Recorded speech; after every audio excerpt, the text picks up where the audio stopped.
Hey everyone, it's Adam Biter with another live show, another live installment in our series, Adam and Peyton's album talks. I cannot believe that this is our fifth show. I mean, we had this idea in June. Oh, here he is. Happened very fast. Nice. Hey Gavin, and we do have a fundraiser for the Equal Justice Initiative because I Oh, finally figured out how to bring that back. Hi. hi. Is the camera not working again? No, unfortunately, it's not. I can't believe it. I was You know hoping that what? wouldn't happen again. All right. Well, I'll figure it out after this show. Uh, Hopefully, there will be no more problems after this. I was able to see myself a minute ago. I don't know what happened. I'm very sorry. It's all right. Well, They don't need to see me. I look like a mess anyway. I just finished eating a little while I ago. don't think you look like a mess. You couldn't look that bad. You're fine. Well, I'm Um, home all the time, so of course. All right. yeah, my hair used to look like a mess. Oh, you look fine. Your hair is great. At least yours. Does yours grow Oh, really thick too on your head? it grows thick and it grows out. Yeah, same here. Mine won't grow Yeah, long. It just grows thick on top of my head. It's like a mountain of hair. Sometimes yeah. I think I came up with a pun name for it, Mount Brushmore. Mount Brush. That's funny. I like that. Oh, good, good. I thought you would. I love it. All right. So, number 5. Can you believe we've already done 5 of these now? I know. I was just saying that number 5 already. Album talk Mhm. number 5. I can't believe it. And this We've one's, really come this far. yeah, And we're still doing good. I mean, people still watching, still enjoying it. I I hope did so. figure out how to bring back the Equal Justice Initiative. I hope somebody actually donates to it this time around because I don't think I've ever gotten any donations, but it's a really worthwhile cause. So I hope you donate, everybody who's watching. Maybe they do it after this. Maybe they want to watch first and then donate later. It could be that kind of thing. Maybe. That's All right. possible. So, The Razor's Edge. I thought Ooh, this yeah. would be an interesting one for you because I know that AC/DC is a bit more metal and a very hard rock group. They're not Yeah. as much of the softer stuff. So I was kind of interested on what you would think of this one. Yeah, well, I listened to it and I do like it a lot. Okay. So if you want to start, I'm excited. I'm ready.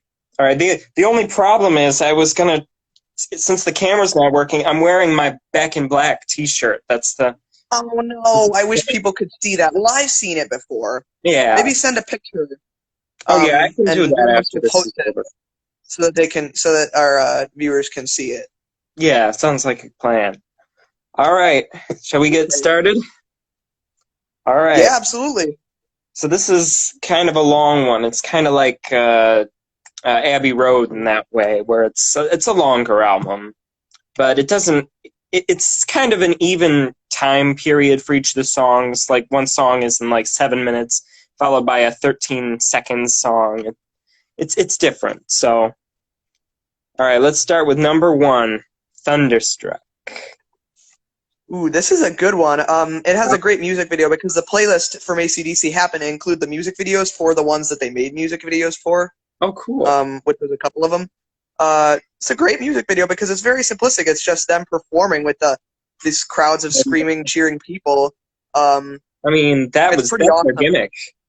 They don't Yeah, really need much else. It's just them being them. That's their exactly. brand. That's kind of the coolest aspect of this band is that they don't need to do a ton besides be themselves, Hmm. and they're so intense and energetic.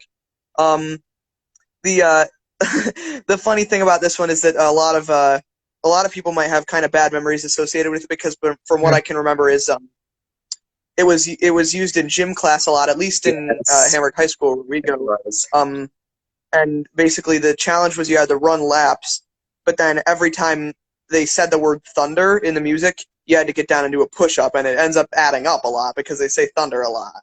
I know. I don't know why they Yeah. didn't do Money Talks instead, which is coming up later, but Yeah. And then that one. I think the too. coolest part of this song is probably the guitar riff. It uses these real fast 16th notes. The guitar playing in this song is really spot on. Agreed, agreed. I mean, that's probably why the song is as iconic as it is. It's because of that riff. Sometimes it just takes that little bit in the song to like hook you in and capture your attention. It can be piano, it can be guitar, but sometimes it just takes that little bit. And I kind of find that's kind of missing now, where you don't see that much, interest in that kind of differentiation. There are a couple songs that will do it, granted, but I've listened to some of the modern songs as well, and they don't really give much time to allowing that kind of experimentation and, finding a general riff or just a group of notes that will differentiate. Sometimes it's mostly computerized stuff, but, Yeah, I get what you mean. you know. Well, nonetheless, this song is a great first track. It is. It's a hell of a way to start it out. And it was a bit of a comeback for them because, Oh, they had, definitely, yeah. yeah, they had their great big hit in 1980 with Back in Black. They followed that up with For Those About to Rock, which was a moderate success, but then they kind of gradually fell out of popularity a little bit during that until the Razor's Edge hit, and that was when they shot right back up to the top. And you know what? Thunderstruck is a perfect way to start it off because it's kind of proclaiming we're back and we're ready. We're striking like thunder. Yeah, you know what's kind of sad I learned is that their lead singer in those early Back in Black days is not the same one as this because the original lead singer died. That's kind of sad. He died really young. Correct. Drugs. Yeah. Don't do drugs, kids. Don't do drugs. Is his name Dave Edwards, or am I getting that wrong? No. Their original singer was Bon Scott. No, I mean this lead singer on this album. Oh, this Brian Johnson's his name. Brian Johnson. I don't know why I thought it was Dave Edwards. I don't know. I think that's another group you might be mixing up with. But that's okay. Now you know. Yes. Yep. All right. So on to number 2, Fire Your Guns. I think this one was a good one. Pretty good, too. I mean, it's because the instrumentation wasn't as heavy on this one, I thought that the vocals really came out and shined. And what I noticed by this point in the song is that he has this really unique quality with the voices. It's kind of like a Geddy Lee falsetto, a very strong falsetto. But there's a distinct quality. The vowels come out so different, and I don't know if that's like just his accent, like his Australian accent or his British accent, but it's Australian. Yeah. But the vowels come out in a super interesting way, and sometimes it makes it a little bit hard to hear. But I was looking at the lyrics while I was listening to it, so I could understand everything they were saying just because of the lyrics. Okay, well, but I do like the vowel choices. Yeah, he's got a very distinct voice, and yet it's different enough from the original singer that they had, but also still it fits well with the music. So that's what you got to try to find. I think that's why it's kind of tough in rock music now, because you have to find the right voice and the right group to fit it in. Because sometimes you'll have the latter and not the former, and vice versa. So but it's still a good song. I think it's good. It's not as great as the first one on there. But no, I wouldn't say so either. It still fits. I find it catchy. Now, number 3 is where it starts to pick up again. Money Talks. This was actually my favorite. Probably my favorite too, actually. Yeah. We have the same favorite. Wow, what do you know? That's funny. But hey, James. Okay. Yeah, this one's a great one. I think that part of it is just the chords and the melody fit together so well. Yes. And the lyrics have got a great message too. Hey, Colin. We are getting some more watchers as we speak. That's great. It'll happen sporadically, I'm sure. Yeah. But yeah, Money Talks is an awesome song. I think it's the first one that I ever heard from this album. Well, besides Thunderstruck, I heard Thunderstruck and then I heard Money Talks, and I love both of them. But I'd say that Money Talks is my favorite because it's partially I love the key of G a lot, and just I really like the melody. Da da da da da da da da da. What? Oh, I was saying Money Talks. That's what they say in the in between. Yeah, great song. Yeah, it's basically it's kind of about a gold digger, I would say, is what the song is. Probably, yeah.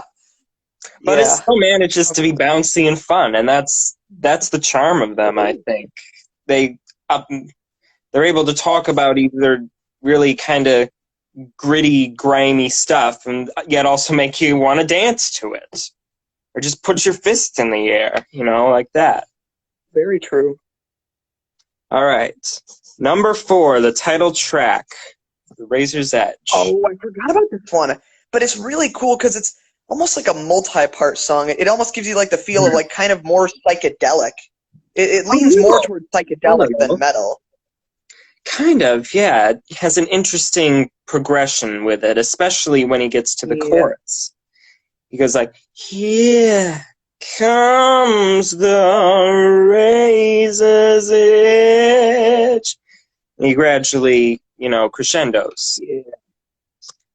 So I think that's not as catchy as some of their other title tracks, but I still think it's Back in Black very good. was probably their greatest title track ever. Or If I Would Have Hell. That's probably their best song. Oh yeah, that was also a title track. I forgot about that. Yep. But it's still really good. I think it's a fun one, and like you said, it's got a psychedelic feel, so it gives a little, variety to the album. That's the word I was looking for, variety. All right. Pardon me. All right, number 5, "Mistress for Christmas." Oh yeah, this is another one that was kind of in my head. It's got an interesting feel because it almost feels like kind of a jokey song. Like all the songs so far have felt pretty serious, but this one feels like he's just kind of like joking around, like trying to like get a laugh out of people. Like I know they've even got jingle bells on the track with his funny little like Christmas themed puns and innuendos and funny little stuff. Like yeah, and it's weird because it's released on a normal album, and usually Christmas songs would be released on like a Christmas album if a band does a Christmas album, but they just put it on the normal album. But of course, it is coming up on what they call Christmas in July, so I guess it's kind of applicable for that. You could play that. Why not? It fits the season perfectly. Sure, yeah. All right. Now we're at the halfway point. Number 6, "Rock Your Heart Out," which oh yeah, it's basic. This was a good one, but it's kind of the same idea of just a celebration of rock and roll within itself. That's kind of like the For Those About to Rock album. Yes, kind of like the to that. Rock your little heart out. It's a fun song too. It's catchy. Maybe not as catchy as some of their other ones on this album, but it's catchy enough. I think I found it sticking in my head for a little while too. Sure it is, yeah. Definitely very catchy. That's another one of their big appeals. They're just catchy. That's the novelty. They do stick in your head very well. They make them stick. Maybe not all of them. I mean, not everyone's a winner. That's true for any artist or band or anyone, anywhere. But they really got it down with that 6 song. Yeah. All right. Number 7, "Are You Ready?" which is also the title of a Tragically Hip track. Now, how do you think this one compares to that one? I'm interested. Well, this one's a little bit more heavy metal. It's very good. "Are You Ready?" is also a pretty hard rock song. They both have pretty similar lyrical themes. Actually, They're pretty Really? similar. Although I can't imagine that the Tragically Hip hadn't already heard of AC/DC because Oh they no, were pretty well versed in probably. American music. They even had this great song where they referenced Freddie Mercury, and then another great song on the other album that referenced John Lennon. Really? So they certainly know plenty about American rock. Oh, well, except John Lennon. Oh, wait, no, those were both British rock. Never mind. I'm stupid. Never Well, mind. Ugh. they're popular in America. I mean, Yeah. there was the big That's Beatlemania what I'm yeah. craze and stuff. Bands that are popular in America. Because this So isn't they even an know their American rock music band either. well. Yeah. Well, neither's the Hip. They're Canadian, but they were They're Canadian. semi-popular, especially in around our area, because we're closest to the border. All right. Yeah. Numero ocho, or number 8 for you non-Spanish speakers. Got you by the balls. Another funny one. And It's funny because it's like a scathing song written to a businessman. Oh, really?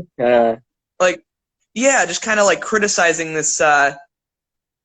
He's like, "Hey, Mr. Businessman." I can't remember the exact lyrics, but basically, it's kind of like a mocking song to this businessman who like thinks he's got it all, but really it's her who's in charge. Like it's her pulling the strings behind the scenes. Have you heard the saying, behind every great man, there's a great woman? Yep. This probably applies to that, but in more of a tongue-in-cheek kind of way. Yeah. It's supposed to be silly, I think. That's what some of their songs are. Howdy, Sean. Hello. Sorry you can't see me. The room has gone dark, I guess. All right. Sorry, Peyton. We can hear you just fine. Well, that's good. That's good. All right. Well, so that's really about it about this one. It's just a tongue-in-cheek, silly little song. All right. I like that. Scoopity I like this. That could be a song in itself. Somebody just sent up a blizzard of likes. Well, that's good. Thank you, whoever sent up a blizzard of likes. All right. What's next I forgot? Number 9, Shot of Love. Oh, Shot of Love. I found this one to be interesting because it's I don't know if it's named after this, but there's a Bob Dylan album called Shot of Love. Oh, really? Yeah, came before this, but I'm not sure if it's named. I'm not sure if the song is named after the album. It probably isn't, but it might be. I mean, there are some songs that have the same name but by different bands, like I already previously mentioned, and yet they're so drastically different. So you get the same themes but with different musical qualities, which is fun. Yeah. I mean, that's the joy of music. That's why I think a lot of people like to escape into it. It's another one of those escapist art forms. Sure, it's a little outdated because of there's so many types of new media now, but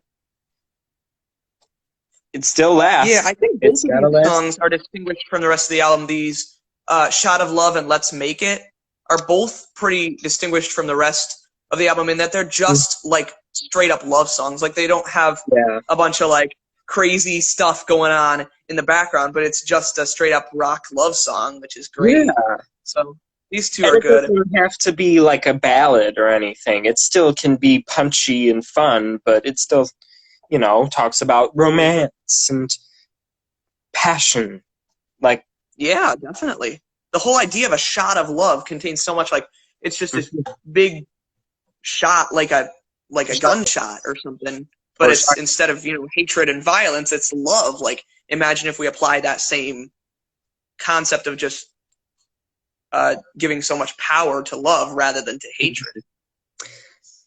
That would help, especially in our modern climate with things being able to be spread so easily, especially because of, this and the internet. But I believe in the power of love. Ooh, me too. Love trumps all. Absolutely. All right. I'm just going to couple those two together. We kind of covered them both. So number 10 was Yeah, Let's Make It. they're pretty similar to each other. Agreed. But this one is an interesting one. Number 11, the longest title on the album, Goodbye and Good Riddance to Bad Luck, is a fun one. Yeah. Goodbye, goodbye, goodbye, and good riddance to bad luck. So they kind of got a... Yeah, it's got a good message to it. Yes, too, yeah. Just bad luck goodbye. Like, don't even worry about that anymore. You know? We're past that. You know? Bad luck comes to everybody. And good luck comes to everybody. So, you know, kind of balances out in that way. But, yeah. Absolutely. I also like the punch of this one, and I think it's interesting how they fit that whole mouthful of a title into a chorus in a very smooth and simple I was way. Curious as to how are they gonna weave that into a song, and then they did, and it surprised me, and I was like, "Yay, nice job!" Yeah, agreed. It's a fun one too. It is a fun one. Wow, already at the last song. If You Dare, number 12. If You Dare. It's very What's an interesting tactic with these last songs is and I've seen this in multiple albums before, is using not a lot of lyrics, but still a lot of texture to convey the final message of the song. So this song doesn't actually have a lot of lyrics to it. It's layered in a way. Kind of just the same lines repeated over and over. And where else I've seen that is in other ones. The Tragically Hip ended their album Music at Work with this beautiful song called As I Wind Down the Pines that had very few actual lines of lyrics, but this beautiful kind of orchestral, calming texture at the end. And then Fish did the same thing when they ended their album The Story of the Ghost. They did this song called End of Session with only 4 lines of lyrics, and still it conveyed such a powerful ending message. So I think that's kind of what they're trying to do here, is they're trying to slow it down and close it out with just a few lines of lyrics that still pack a real big punch. Yes. Now, I don't think it really beats the punch of the first song on the album. It doesn't... Yeah, nothing beats the punch of the first. Yeah, I don't think very many songs can compare in terms of power and punch to Thunderstruck. No. But I still think it's a banger. It's got some good qualities to it, and like you said, it says so much with the music that it doesn't really need many lyrics, which is kind of a sad thing, because, you know, now everybody has to explain themselves for whatever they do. No, you don't.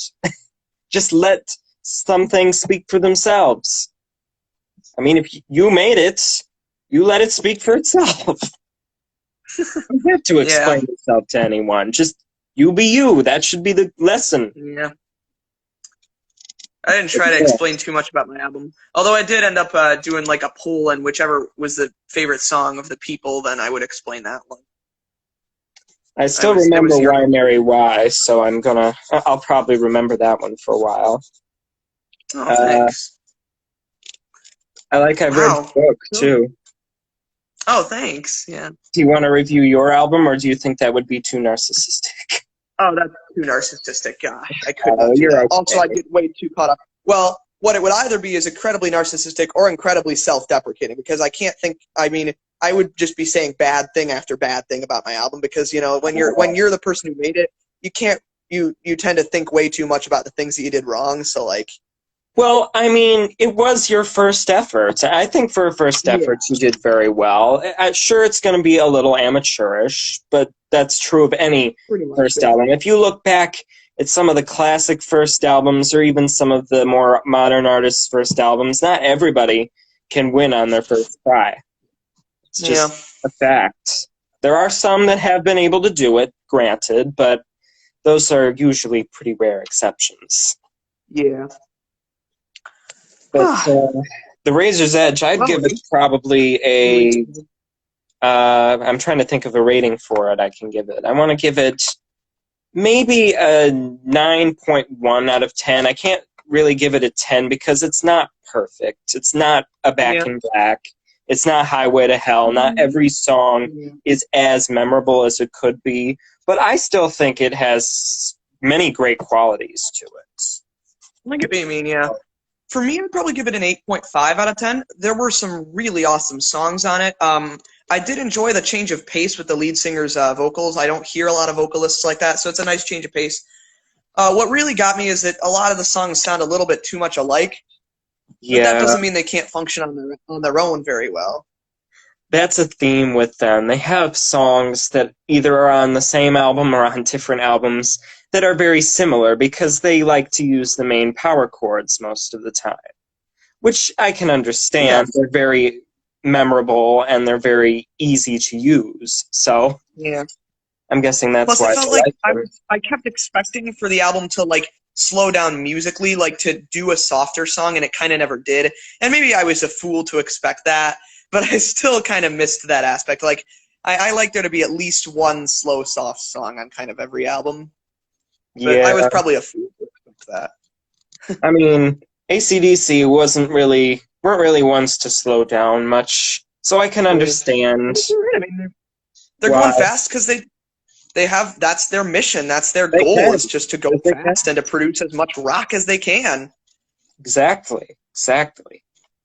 All right. So that was a fun one. You know what? I'm going to change my rating quick, though. I feel like I like it a lot, but I think I'm being too generous with it. I'm going to give it an 8.9.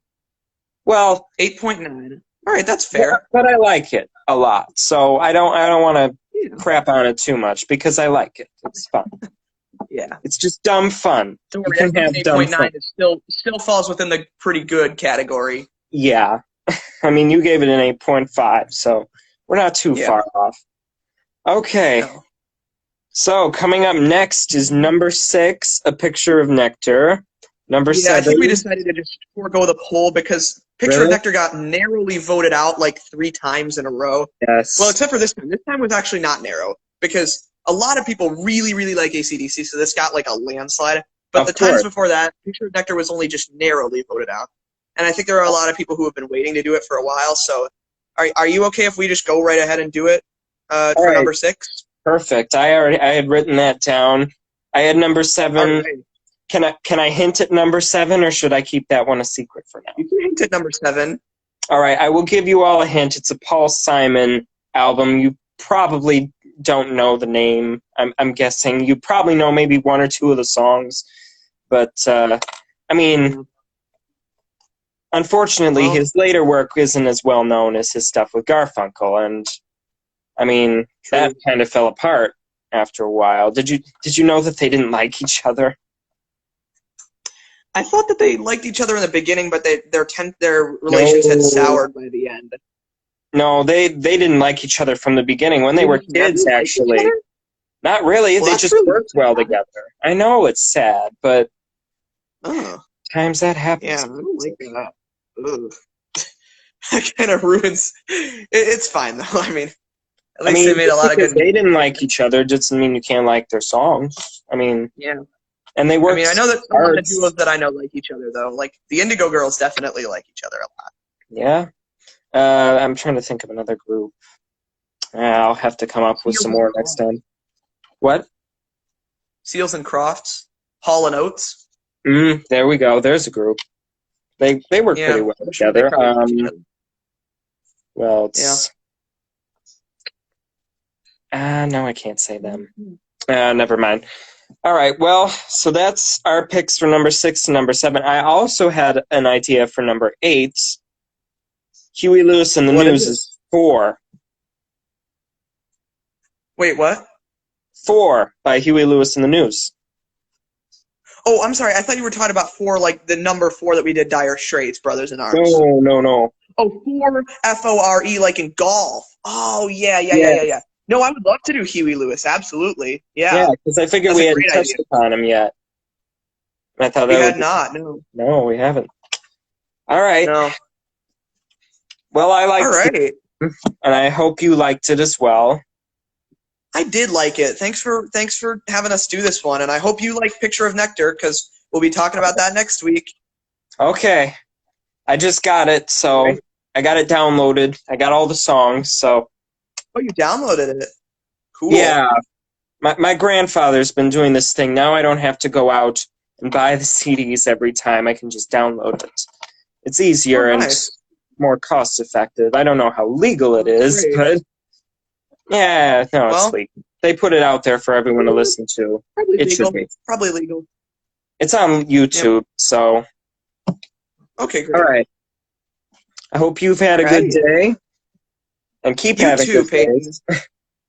And I hope I Yeah. can get the camera fixed. I really wanted to show everyone my shirt, but Yeah, that but didn't. don't worry. You can take a picture and you can send it to me, and I can post it or Okay. something Or I can post if you it. want. It doesn't Or matter. you can post it. You can just post it yourself, probably, and then Yeah. I can share it. Okay. All right. All right. Great talk, Peyton. Thank you so much. And I hope you all enjoyed it, you viewers out there. Thank you very much for supporting us. And please Yep. try to check Thank out you the so charity if you can. I mean, if you can't donate, I understand, but try to anyway. All right. Yep. Bye, Peyton. Adios. Thanks so much. You're welcome. All right. Come on, end. Why won't it press end? Okay, there we go.